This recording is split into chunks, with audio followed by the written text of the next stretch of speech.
Okey, bismillahirrahmanirrahim. Assalamualaikum warahmatullahi taala wabarakatuh. Salam sejahtera. Selamat datang lagi ke channel saya. Seperti yang dijanjikan, okey, seperti yang saya buat poll dekat channel YouTube saya baru ni. Okey, saya tanya perlukah saya mengulang semula tajuk electricity ataupun saya teruskan dengan video-video membincangkan past years. Jadi poll berpihak kepada ulang kaji ataupun penerangan semula tentang tajuk electricity. Jadi here we go. Ni adalah bahagian pertama dalam tajuk electricity 3.1. Nanti insyaAllah habis tajuk electricity ni saya akan mula buat past year paper 2 lah, insyaAllah. Alright, teruskan support channel ni, teruskan menyokong, teruskan share, like kepada kawan-kawan supaya semua dapat berkongsi ilmu. Alright, tanpa membuang masa dalam tajuk ataupun subtopik pertama, sekejap tab saya ni.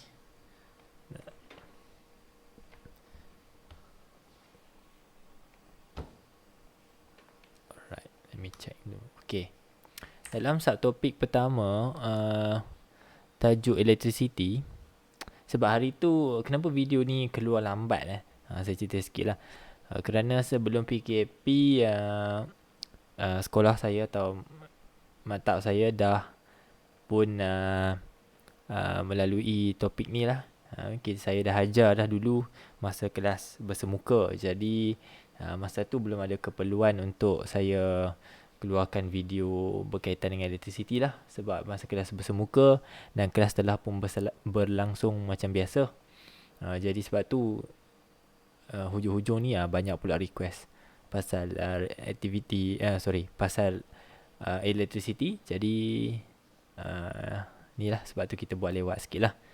Okay, so 3.1 is about current and potential difference. Kalau tengok kepada pembelajaran awak yang lepas-lepas, memang awak dah belajar dah pun arus tu apa, arus elektrik tu apa, kemudian beza keupayaan tu apa.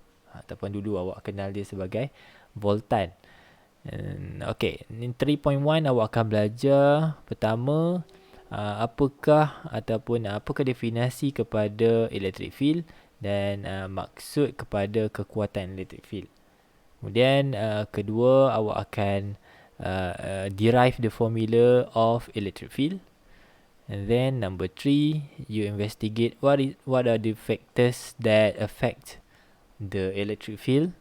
Number 4, you investigate the behavior of charged particle in electric field. Okay, apakah sifat apabila satu charge berada di dalam electric field, apa jadi pada charge tu.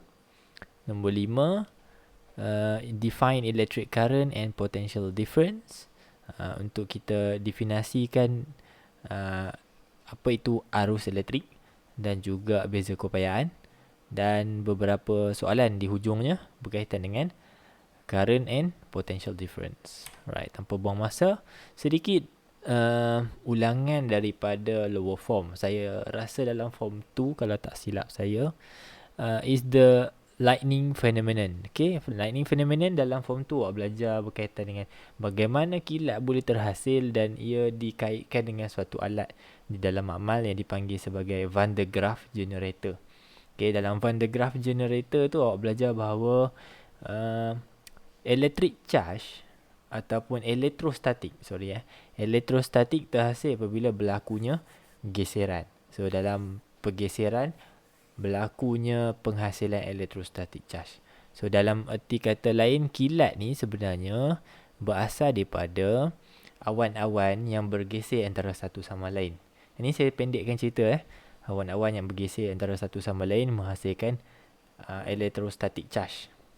So semakin lama ataupun semakin banyak pergeseran yang berlaku, semakin banyak charge negatif yang terhasil pada awan. Lalu apabila awan tu tak dapat menampung lagi jumlah charge yang berada di dalamnya, maka charge itu akan melompat, jump onto the surface of the earth. Dia akan lompat turun ke permukaan bumi. Yang mana kawasan yang lebih positif, di situlah kilat akan menyambar. Lebih positif atau lebih dekat lah Okay, kalau bangunan tinggi, kebetulan pula bangunan itu apparently bercas positif, maka kilat akan memancar ke arahnya, kepadanya. Alright, dalam form 2 betul. Ni saya tak baca pula dekat form 2 betul. Okay, so electric field. What is electric field?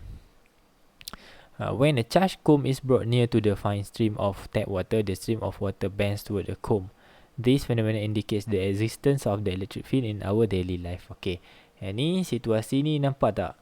Titisan ataupun satu air tu, satu jalur air itu membengkok ke arah sikat. Itu menandakan bahawa sikat ini mempunyai cas.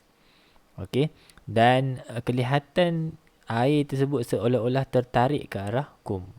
So kalau dalam belajar dalam masa form 2 dulu, berkaitan dengan different charges attract, same charges repel kan. So itu semua ada kaitan lah. Kita akan ulang balik sedikit sebanyak lah. So ini adalah beberapa fenomena yang berkaitan dengan menunjukkan kehadiran cas. Okay, menunjukkan kehadiran cas. So in lab, kita ada suatu setup yang kita boleh guna untuk kaji apakah sifat-sifat cas ataupun cas yang macam mana yang hadir di sekeliling kita ni. Okay, dan cas itu kita dapati bahawa setiap charge akan ada medannya.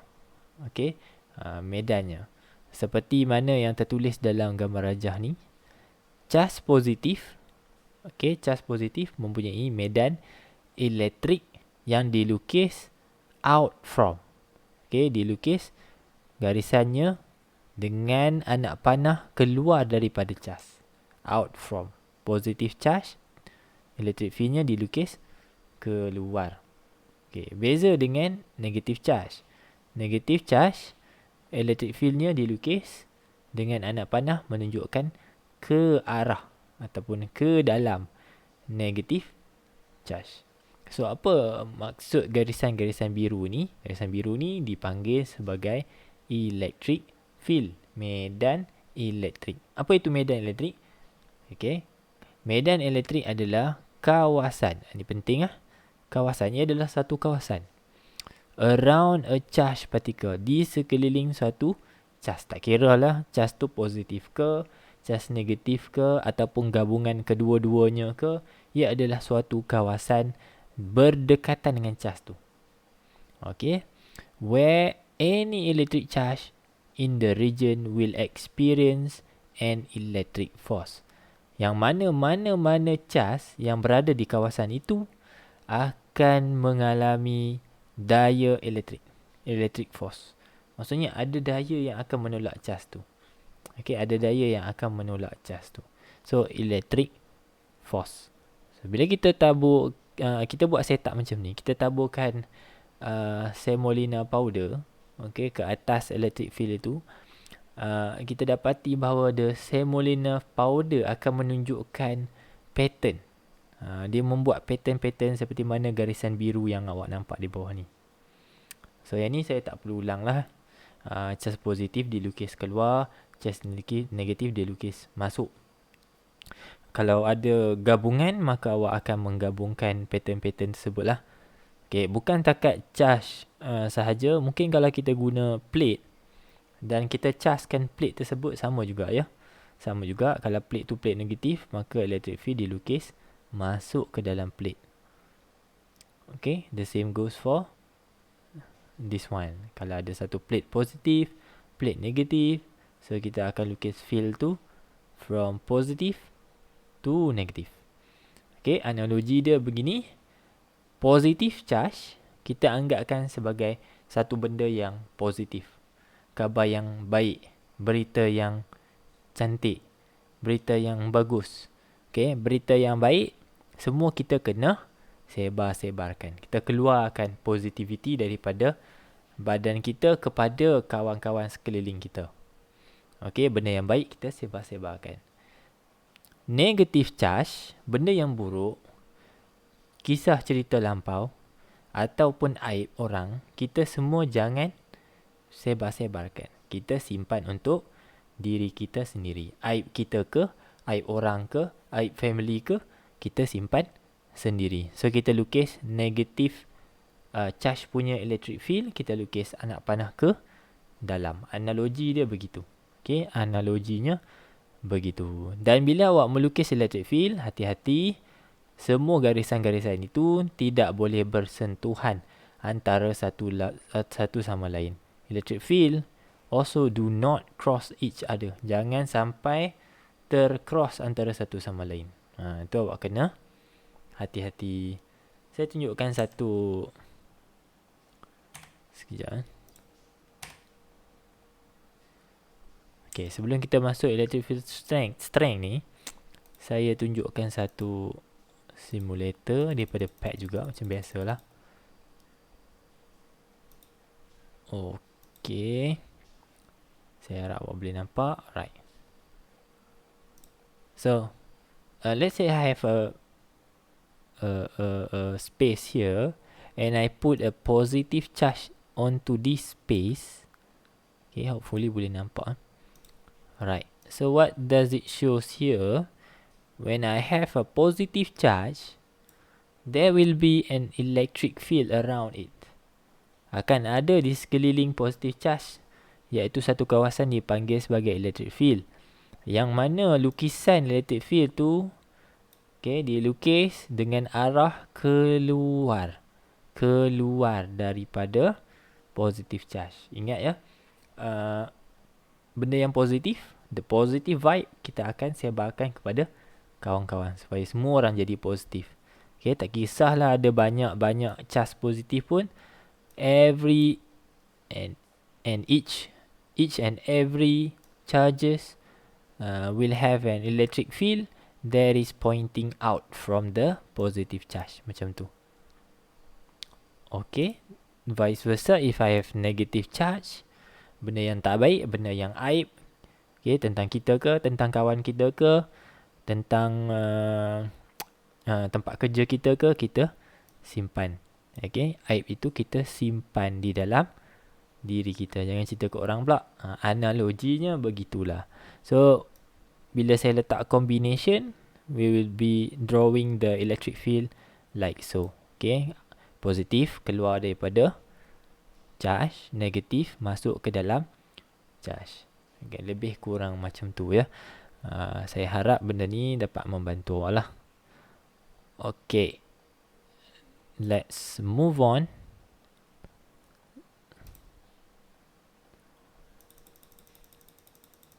Okay, let's move on to the next one, which is how to understand and calculate electric field strength, kekuatan medan elektrik.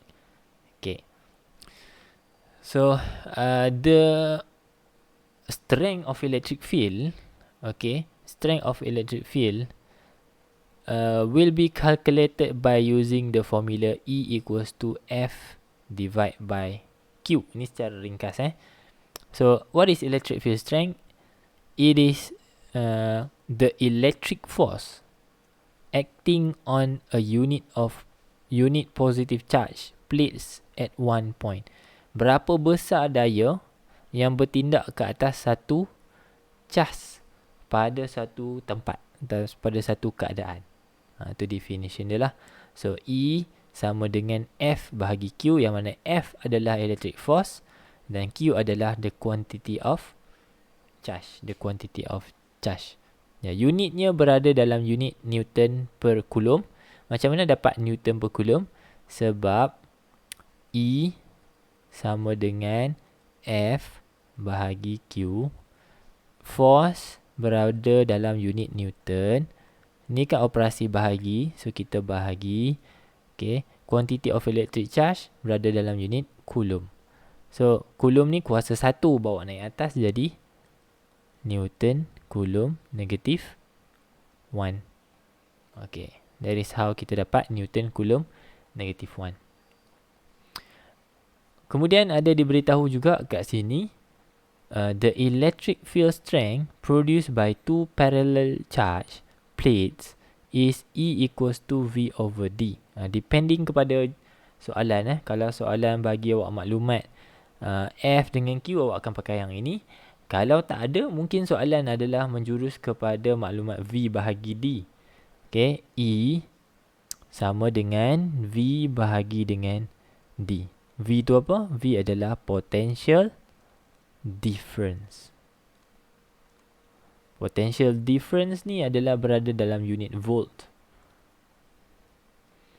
Kemudian bahagi dengan D. D ni adalah jarak di antara plate tersebut. Distance between the two plates. In meter. In meter. So unit kita dapat electric field. Unit bagi formula ni adalah dalam volt per meter. Ataupun volt meter negatif 1. Okay. Volt meter negatif 1. Sebab tu dapat unit ni. Okay. Okay. Dengan kata lain, electric field, kekuatan electric field tu bergantung kepada dua faktor. Yang pertama adalah jumlah potential difference. Kalau jumlah potential difference-nya besar, maka electric field strength-nya juga besar.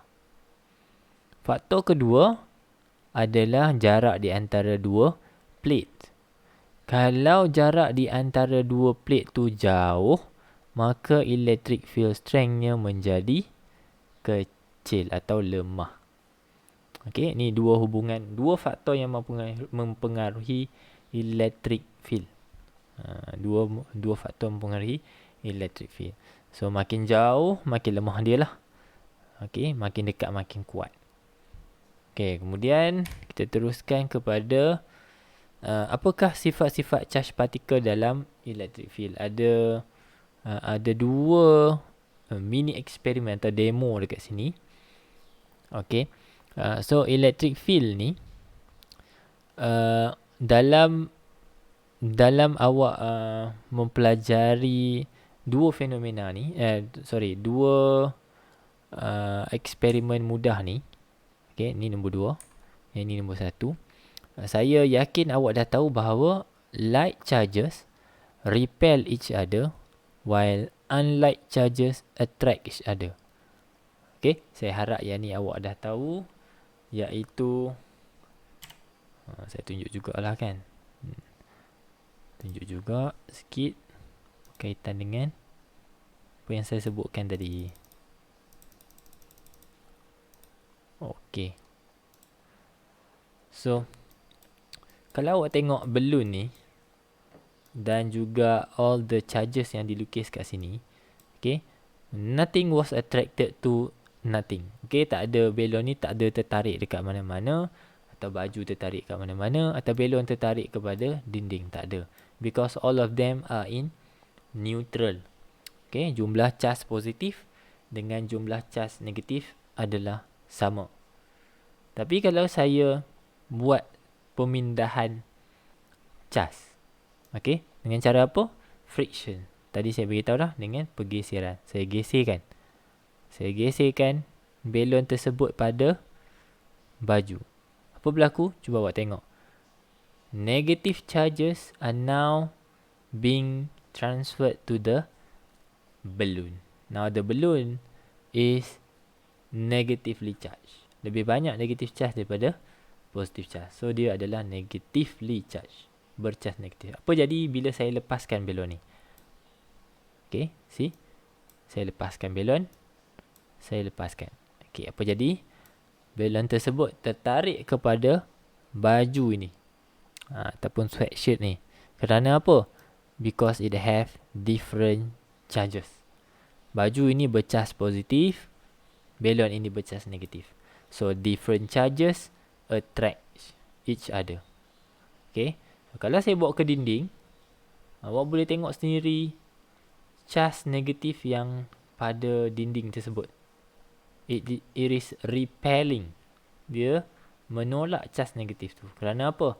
Balon ini bercharge negatif. Okay. Same charges repel. Okay. Kenapa bila saya gosok dinding ni charge itu tidak berpindah? Okay, dinding ni tidak boleh menyebabkan Dia certain surface saja yang boleh menyebabkan pemindahan charges berlaku. Bukan dinding lah. Tapi bukan dinding. Okay. Next. So apa berlaku dalam eksperimen simple ni?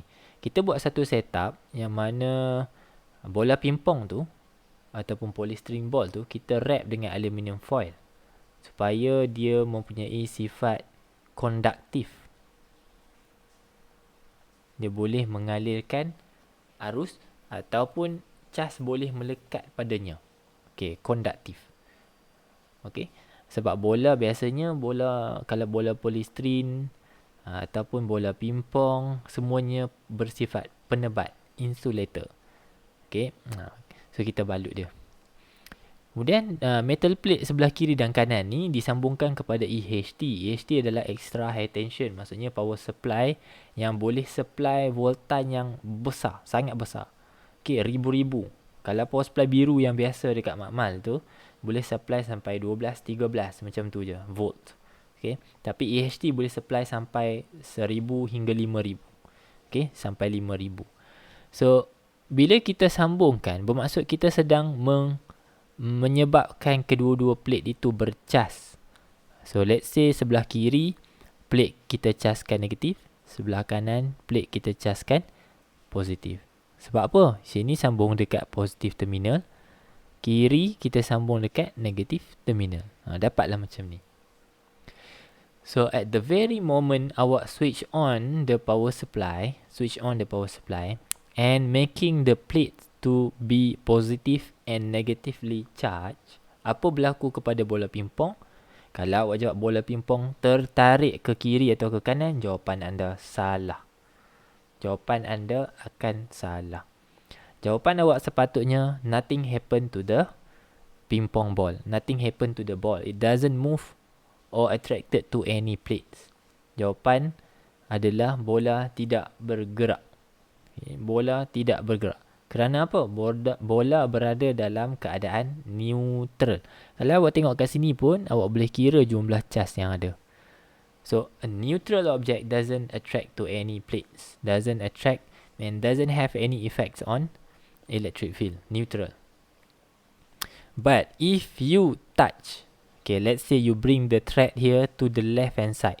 Tolak tali tu. Of course, awak tak akan pegang bola tu lah. Bahaya sebab EHT ni voltanya tinggi. So, awak tolak tali tu using something so that the ball touches the negative plate. So, because of we have made the ping pong ball conductive ataupun ada ability untuk menerima charge, maka bola pingpong itu apabila terkena negative plate, maka bola pingpong akan bersifat negatif. Okay, kalau awak tolak ke plate negatif, dia bersifat negatif. Kalau awak tolak dia ke plate positif, maka dia bersifat positif. Okay, apa berlaku seterusnya? Apabila awak lepaskan tali ini, okay, apabila awak lepaskan tali ini, maka electric force akan bertindak. Apa itu electric force? Negative charge bertembung dengan negative charge. Apa jadi? The polystyrene ball or the ping pong ball will repel. Dia akan menolak because different charges. Dan that makes the ball swing to the positive plates. So apa berlaku seterusnya? Bola tersebut terkena positive plate lalu bercas positif pula. Okay, and because they have the same charges, they once again will repel and swing to the negative plate. So this happens repeatedly sehinggalah power supply tu awak tutup. The ball will oscillate to the negative and positive plates repeatedly until you switch off everything. Barulah the swing will stop. The oscillation will stop. So bukannya sebab bola pingpong tu anjal ke, bukan sebab something about the the oscillation ke apa, tak ada. Okay, mula-mula tak bergerak, bola tu tak bergerak kerana neutral. Bila awak bawa dia pergi negatif, dia sentuh, dia bercas negatif. Bola tersebut bercas negatif, kemudian repel. Pergi sana, repel. Pergi sini, repel. So, every time dia sentuh plate, dia akan ambil cas yang sama dan menyebabkan dirinya di repel. So, that causes the ping pong ball to be oscillated. Okay, tu the first one. Selalu keluar dalam pasir. Right. The second one, bola pingpong tadi kita keluarkan, setup yang sama juga, kita cuma masukkan a candle. Okay, kita nyalakan suatu lilin, kita letak di antara dua plate tu. Kita dapati, bila kita switch on the power supply, api tersebut telah pun terbahagi dua. Pertama, awak kena tahulah, api tersebut terbahagi dua. Split into two. But not of the same equal volume. I would say not of the same equal size. Okay, bukan dalam satu jumlah size yang sama banyak. Dia bukan terbelah dua. Cun-cun terbelah dua. Bukan. Dia ada satu bahagian yang besar, satu bahagian lagi kecil. Okay, satu bahagian besar, satu bahagian kecil. Kenapa ini berlaku? Okay, di antara plate tu, ada api kan, api candle tu. Api candle tu akan menyebabkan udara di sekelilingnya to be ionized. Apa maksud ionized? Ada udara yang menjadi cas positif, ada udara yang menjadi cas negatif. Okay, ion positif dengan ion negatif. So, apa kaitan dia? Kenapa api menjadi terbelah tapi tak sama banyak? Kerana cas positif adalah suatu cas yang kita tahu saiznya lebih besar. Saiznya lebih besar. So, positive ion have larger mass and size. Bukan setakat size sahaja, malah jisimnya lebih besar. Okay, berbanding dengan cas negatif. So, whenever this happens, api tadi menunjukkan jumlah ataupun size ataupun betul lah, jisim cas positif yang lebih besar. So, positive ion have larger mass and size compared to the negative ion. Therefore, the spread of flames towards the negatively charged metal plate is greater than towards the positive charged plate. Dalam SPM selalu tanya macam ni. Dalam SPM dia akan tanya, dekat sini ni kenapa terbelah dua tapi tak sama banyak? Itu awak kena terang lah. Ion positif mempunyai jisim yang lebih besar, saiz yang lebih besar daripada ion negatif. Itu pertama. Yang kedua, soalan boleh tanya awak mana satu plate positif, mana satu plate negatif. Itu awak kena bijak sikit.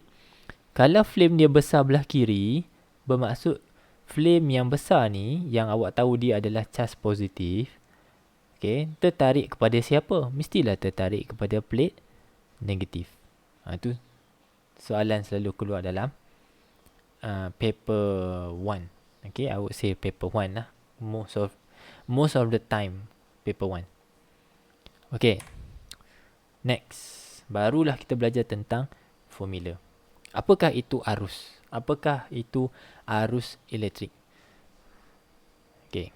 An electrical equipment can only function if current flows in a complete electric circuit. Kita buat apa-apa litar pun, lampu ataupun sebarang alat elektrik yang kita guna, yang kita harapkan dia hidup, okay, berfungsi dengan kehadiran arus. Kalau tak ada arus, maka lampu ke, LED ke, kipas ke, anything, motor ke, tak akan hidup. Perlukan arus. So, current is what? Current dengan simbol I is the rate of flow of charge. Simple je. Rate of flow of charge. Q in a conductor. Kadar pengaliran cas. Sebenarnya arus adalah kadar pengaliran cas. Okay. Kita ada satu konduktor. Katalah ni wire lah kan. Okay. Maka apabila kita letak bateri dalam litar tu, okay, cas-cas yang merujuk kepada elektron ni akan diberikan tenaga untuk bergerak. Mana yang kelas dengan saya ni selalu dengar pasal saya cerita benda ni lah. Sebenarnya dalam wire ada elektron. Tapi kalau kita tak letak bateri, elektron tu tak gerak. Okay, elektron tu tak bergerak. So awak sambunglah wire tu dekat lampu, lampu tak menyala. Sebab apa? Elektron dalam wire tadi tu tak bergerak. Tapi kalau kita tambah bateri, kita memberi tenaga kepada elektron supaya elektron boleh bergerak. So whenever electron move, we have current. And whenever we have current, lampu akan menyala. Okay, merujuk kepada definition current, rate of flow. Bila rate kadar, kita sebenarnya menggunakan masa. Okay, kita bahagikan dengan masa.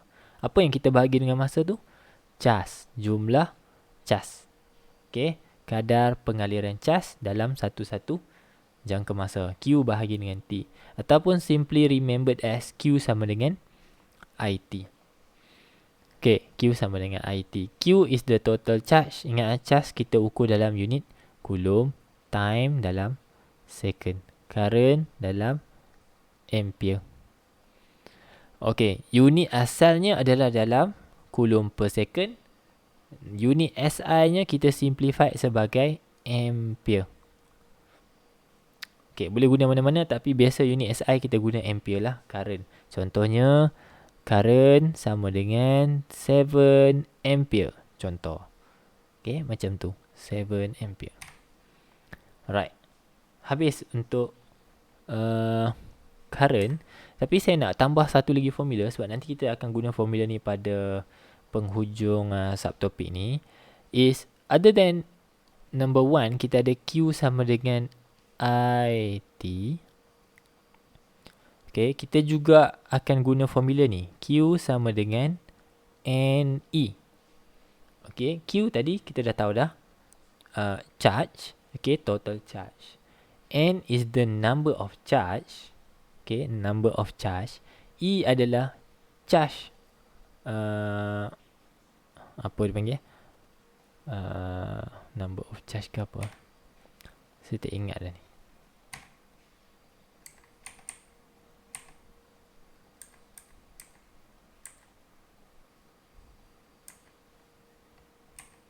Oh, tak ada tulis kat sini tapi sepatutnya ada formula ni lah.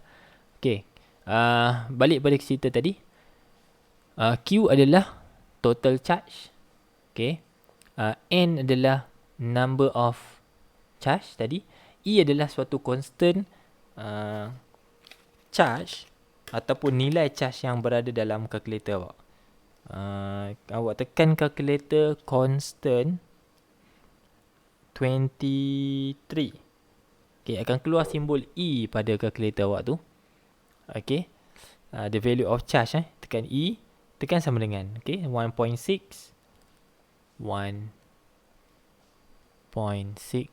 times 10 to the power of negative 19. Okay, yang ni nilai constant. So, watch out untuk dua-dua formula ni. Kadang-kadang kita pakai salah satu. Kadang-kadang kita pakai combination of both. Kita pakai gabungan kedua-duanya. Nanti kita tengok latihan So, simpan dulu berkaitan dengan formula electric charge. Kita move on kepada potential difference. So, current can flow from one point to another point due to the potential difference between the 2 points in the circuit. The potential difference between 2 points in electric field is the work done in moving 1 coulomb of charge from one point to another. Okay, cerita dia macam ni. Secara ringkas dia macam ni Kan saya kata arus ni adalah kadar pengaliran cas. Untuk bawa cas dari point A ke point B. Ni point A, ni point B. Kita ada satu cas elektron lah yang kita nak bawa dia pergi ke B. Kita perlukan kerja sebab kita nak bring the electron to this point, to another point. We have to do work. Work yang kita buat tadi tu adalah dipanggil sebagai potential difference. Potential difference tu apa? Yang kita letak unit volt tu apa? Tu adalah kerja yang digunakan untuk bawa satu unit cas daripada satu titik ke titik yang lain. Itu maksud je. So the potential difference have two formula. Kita kena guna ataupun kenal dua-dua formula ni. V sama dengan W bahagi dengan Q, which is this one. W tu apa? W tu adalah the work done. Q adalah the amount of charge flowing, jumlah cas yang sedang mengalir. Okay, ataupun kita akan pakai formula yang kedua, iaitu V sama dengan E bahagi dengan Q. So E apa? E adalah tenaga, refers to energy. Q sama juga, Q adalah the amount of charge dalam unit coulomb. So apparently bila kita pakai formula ni, kita akan ada unit joule per coulomb, ataupun lebih dikenali sebagai volt, berada dalam unit volt. So tadi arus dalam unit ampere, potential difference dalam unit volt. Sama sebiji macam mana awak belajar dalam lower form dululah. Okay, now habis berkaitan dengan formula and all the phenomena and concept. Kita sums up everything dengan satu bentuk latihan lah. Ini daripada Formative Practice 3.1 dalam buku teks. Okay, figure 3.11 shows an electronic advertisement board. The current flowing. Okay, soalan bagi ni. Nilai ni, dia kata this is the current. Apakah simbol untuk current? Simbol untuk current adalah I. Okay, capital I. What is the number of electrons flowing in the circuit when it remains switched on for 3 hours? So maklumat yang secara langsung kita dapat bahawa the time given here is 3 hours. Okay. And note that masa yang diberi ni dalam unit jam. Okay, semua masa dalam unit SI mesti ditukar kepada saat. Okay, 3 jam. Okay, maka kita darab 60 untuk dapatkan dalam minit.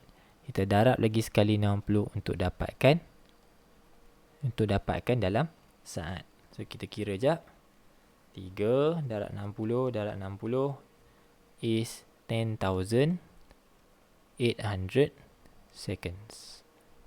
So hati-hati, semua maklumat masa mesti dalam unit saat. Okay. So kita ada I dengan T. Soalan minta number of electrons. Soalan minta apa? N. Jumlah elektron. So kita ada IT, kita nak cari N. Bila sebut saja N, maka awak tahu bahawa awak kena guna formula nombor 2 bersama-sama dengan formula nombor 1. Okay, saya ajarkan. So we have here Q sama dengan IT. Q juga sama dengan NE. Okay. Apa maklumat yang kita ada? Cuba tengok di sini. We have information of current. We have information of time. Yang mana saya highlight tu yang dah ada tu. Kita ada current. Kita ada time. Okay, soalan minta cari apa? Soalan minta cari N.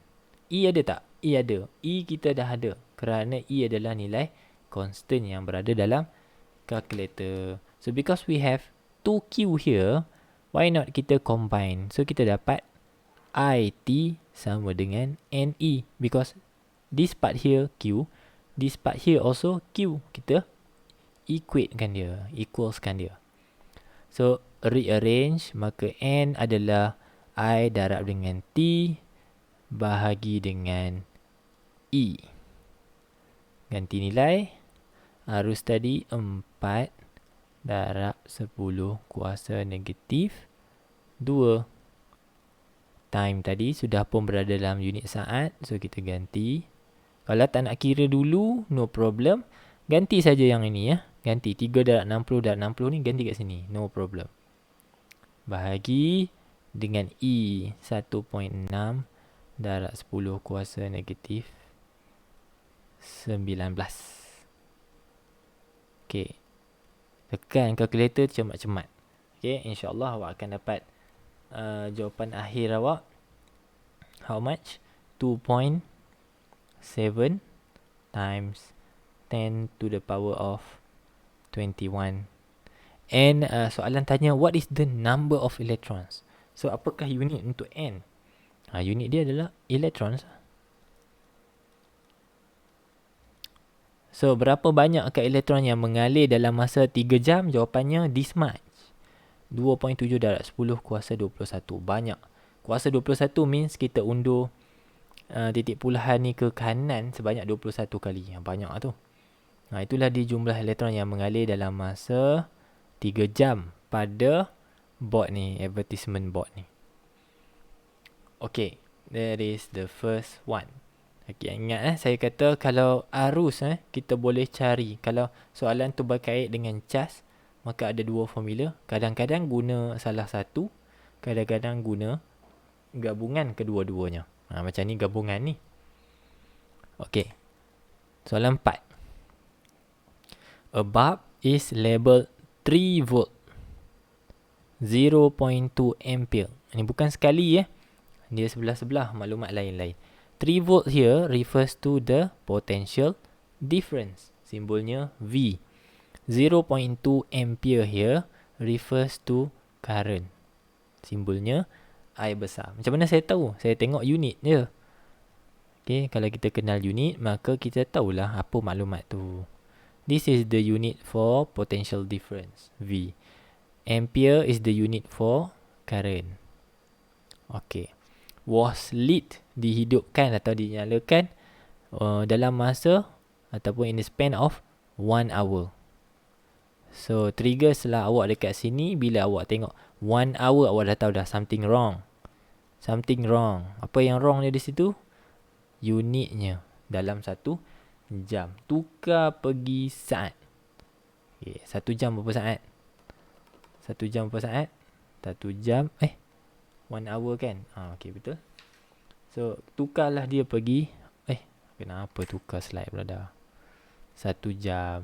1 jam 60 minit. 1 minit 60 saat. Okay, tukarlah dia jadi 120. 120 apa? 6 kali 6? 360, sorry. Mana pemadam?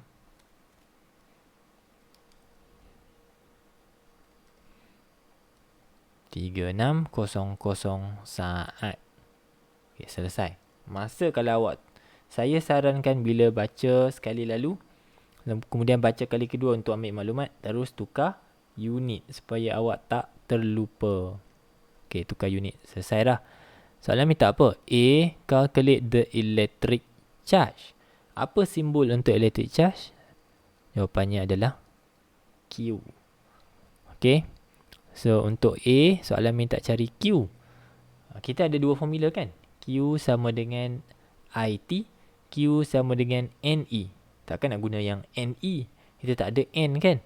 So, kita ada I kat situ, kita ada T kat situ. So, kita decide untuk guna the first one. Q sama dengan IT. Currentnya berapa? 0.2. T-nya berapa? 3600. So, okay, dapatkan jawapan untuk Q 720 coulomb. C tu, C untuk coulomb unit untuk Q ditulis dengan huruf besar C, coulomb. Okay, 720 coulombs. How about B? B, calculate the energy generated. So, energy, formula dia adalah, simbolnya adalah E. Ni minta cari E. Now, kita tak boleh guna adalah Q sama dengan NE, Q sama dengan IT sebab tak ada simbol E besar dekat situ. E kecil dengan E besar tak sama. So, bila E besar, kita refers kepada formula yang lebih sesuai lah.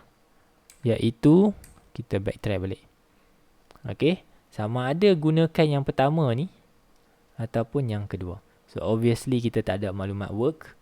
Okay, kita nak cari energy, kita akan pakai Q darab V. Okay, so formula asalnya adalah V sama dengan E bahagi dengan Q. Ini formula asalnya. So, we are calculating E So we put energy in front ataupun as a subject. Kita dapat Q darab dengan V. Q jangan kata-kata pergi kira sebab awak dah cari 720 darab dengan V. V is what? 3 kat situ. So energy akhirnya akan dapat sebanyak 2160 dan unitnya dalam joule. Any energy semuanya berada dalam unit joule. Okey, semua tenaga berada dalam unit joule. Habis untuk number 4, last one. Number 5, an electric charge of 900 coulomb. Okey, dia bagi yang ni adalah electric charge. Tengok unit pun dah tahu yang ni adalah Q. Maklumat Q. Flows through metallic conductor in 10 minutes. Okey, trigger cepat-cepat. Ini masa, tapi masalahnya dalam minit. Maka kita tukar siap-siap. 10 darab 60. Pergi dia 600 saat siap-siap. Okey. Soalan minta cari apa? Calculate the current. Simbol kena kenal lah. Nanti bila soalan buat dalam bentuk ayat, awak baca, awak tak boleh trigger simbol dia. Mana awak nak dapat formula dia? Macam mana awak nak teringat balik formula-formula dia? So simbol kena ingat, kena mahir. So awak ada Q, ada T, nak cari I, senang je. Kan Q itu sama dengan IT, maka bila mencari arus, arus adalah rate of flow of charge, kadar pengaliran cas. Masuk nilai saja 900 bahagi dengan 600. Nampak simple, tapi kalau awak tak tahu masa, perlu berada dalam unit saat, maka terjejaslah awak punya markah tu. Bukan 900 bahagi 10, tapi 900 bahagi 600.